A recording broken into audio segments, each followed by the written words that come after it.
So this past week, news had broke that Keke Palmer, who is an actress, entertainer, a singer, had filed for a restraining order against her ex-partner who was allegedly abusive. And I want to talk about it because one of the comments that I kept seeing on a lot of the posts that were reporting on it, it was the comment or the question really of why didn't she leave sooner? There had been past instances that were kind of sketchy, and the question just kept coming up, well, she has the resources, I don't understand why she didn't leave sooner if she was in an alleged abusive relationship. As a therapist who works with females, this is something that I want to address because I think there's a misconception about why people just don't up and leave abusive relationships, whether it's mentally abusive, physically abusive, emotionally abusive, spiritually, financially, or all the above. So for today's video, not only do I want to give my take on what's happening in the Keke Palmer situation, but more importantly, I want to talk about why it's not as easy as one may think to leave an abusive relationship.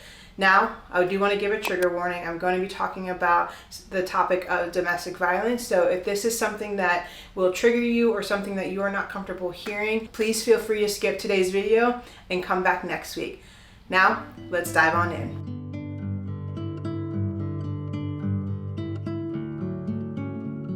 Now, before again we dive too far into this video, I do want to give the trigger warning again. I'm going to be talking about domestic violence in today's video.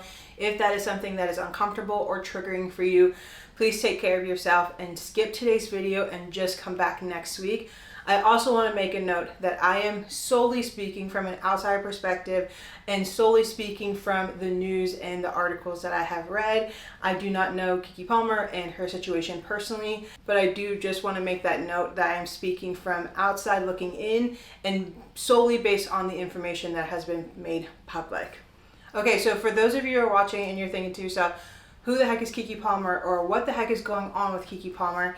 A very brief synopsis is that Keke Palmer, like I said, is a well-known actress and singer, and she's been around for a long time, but I feel like maybe in the last 5 years, she's kind of resurfaced as somebody that's so lovable, that is kind, that's funny, that's quirky, and just a relatable girly that a lot of us seem to connect to. And 2 years ago, she started a relationship with her now ex, and they were in a relationship for a couple years, and they just had their first kid, I believe a boy, in February of 2023.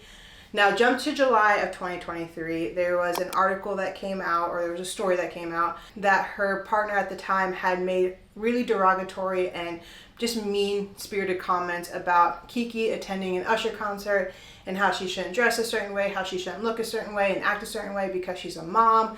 And people were really icked by the whole situation. And so it was believed that they had broken up, and then a few weeks later they were seen together again, and so it was believed that they were back together.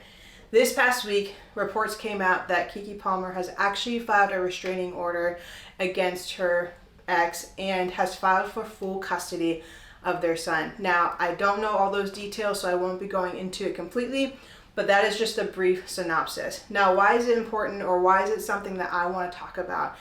Well, because as I mentioned in the intro, one of the comments or one of the questions, I guess I can say, that I keep seeing on these videos of Keke Palmer or people reporting on Keke Palmer is the question of why didn't she just leave the first time, or why did she stay, or why did she get back together with him? She has resources, she has the ability to lead. And so as I was seeing these questions or comments, which I think mostly were out of just pure curiosity, I thought it was a great opportunity to talk about why it's not as easy as some may think to leave an abusive relationship, even when you have the financial resources or the support that it seems like Keke Palmer possibly has. So I want to talk about that side of an abusive relationship. I want to talk about why people stay in abusive relationships. So before I talk about why people seemingly stay in abusive relationships, I want to talk about some of the signs of unhealthy or possibly abusive relationships that we unfortunately have either A, completely normalized, or B, even worse yet, we have romanticized. I don't think we fully understand or grasp that what we are romanticizing or normalizing is actually common in a lot of abusive relationships. but we have been told or taught or somehow believed, whether it's through books, whether it's through movies, whether it's through other people's relationship, that these certain traits are to be seen as romantic or just normal. Sign number one is jealousy. I see a lot of movies, or I see a lot of these heroic characters who have this really aggressive jealousy side to them. And it's somehow seen as like, oh yeah, that's what I like. Or again, we see it as like, I want them to be jealous of me. I want them to be all possessive of me. When in reality, that is not a healthy trait at all. It is not healthy to be possessive over somebody completely, or be upset when they talk to somebody else, or be upset when they hang out with their friends instead of you. Jealousy is not a romantic, nor should it be normalized in any kind of healthy relationship. Trait number two, and this tends to happen over time, and it's seen as being protective, and that is isolating or taking you away from your already existing community and or family. When we get into new relationships, obviously it's going to be fun and exciting, and you're going to want to hang out with that person all the time. When it becomes unhealthy and it starts to lead into the abusive area is when you are told you can't hang out with anybody, you can't hang out with your friends, you shouldn't talk to your family. And not only is it that you can't, but sometimes the person you're in relationship with will start creating narratives of how bad or unhealthy your previous family and friends were to you. Isolation is not a healthy thing. Isolation is not a romantic thing. It is actually a very unhealthy and yes, a possibly dangerous trait in somebody. I always tell people that I meet with, when you're in relationship with somebody and they cannot get along with any of your friends, any of your family, that is a huge red sign that we should not be ignoring. Trait number three, and this is something that I have briefly talked about, I think, on my social media, but maybe I'll do a whole video on it. But that is love bombing. This is extremely common in abusive relationships. Love bombing is basically when there are spurts of abusive or aggressive behavior, and then the person who did that is now sorry, or they're showering the person with gifts, or they're giving a glimmer of hope to the person they're in a relationship with that things will change, or is a one-off thing. But it tends to be the cycle of abuse, and it tends to be something that happens over and over again. But because of the love bombing, because of the extravagant gifts or the sorries or the possible feeling of hope, that person stays in the unhealthy relationship. And again, this is not a healthy trait. This is not a romantic trait. And this is a trait that should not be normalized in any kind of romantic relationship.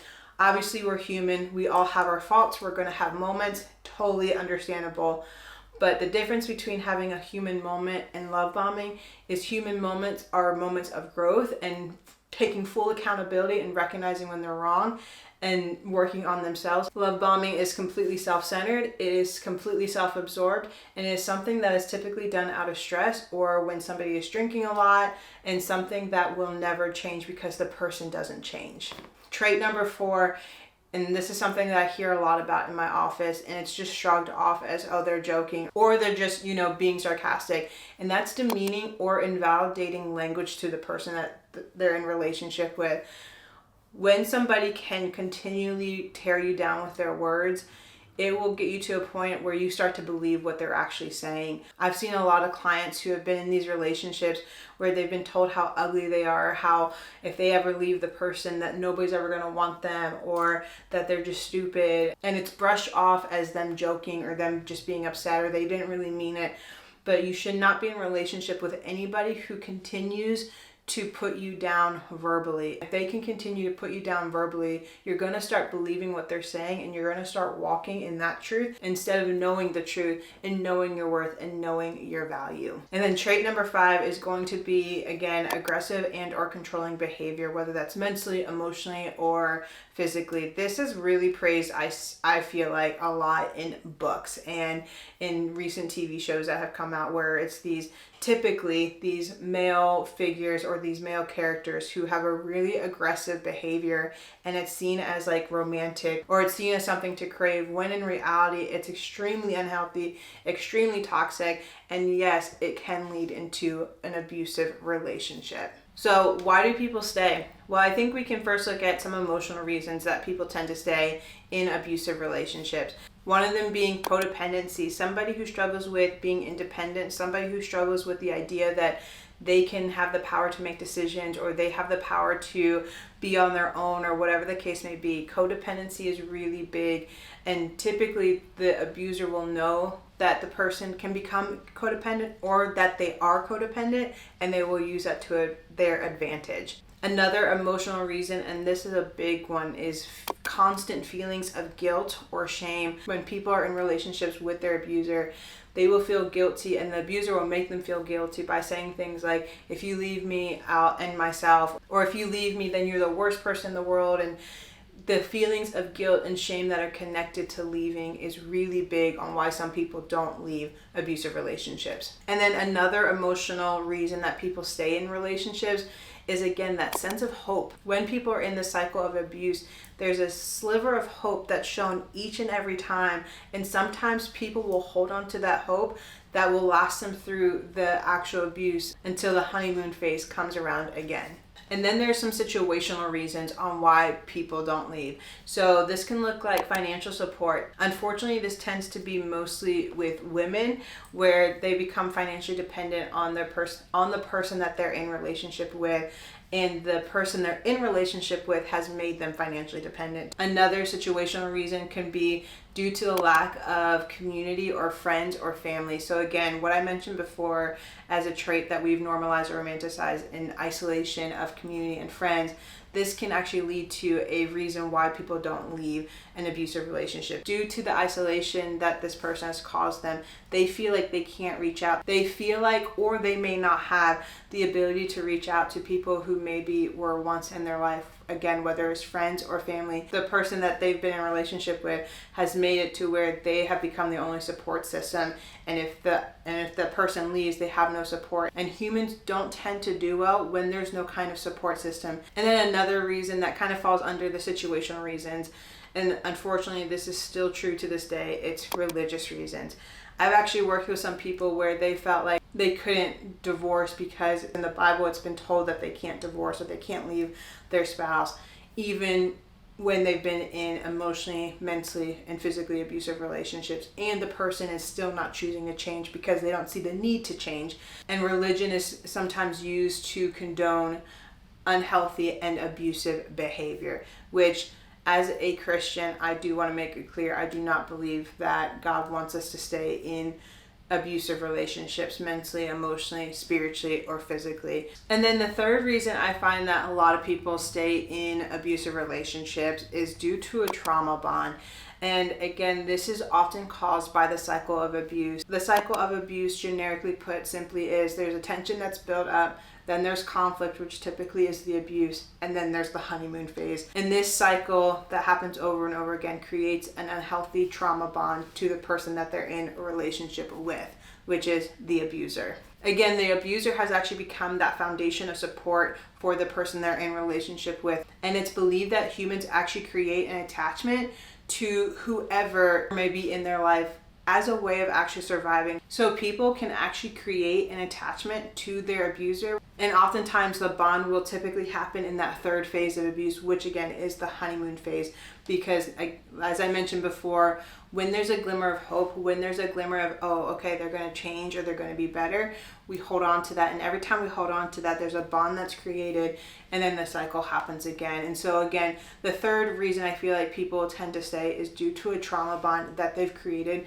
with their abuser. Now, it's important to note there may be other reasons why people stay in abusive relationships, but I want to make it known that it's not easy to up and leave. And I think, again, sometimes we've desensitized ourselves to the reality that when people are in abusive relationships, they're not staying just to stay or for the fun of it. There's a psychological, emotional, and physical component to it that we don't even consider. So yes, Keke Palmer may have financial means, on the outside looking in, or she may have support maybe from her family, but that doesn't mean that psychologically and emotionally there aren't ties that make it really hard to disconnect or to fully leave the abusive relationship. Some thoughts on how to leave if you find yourself in a situation or somebody who's in a situation.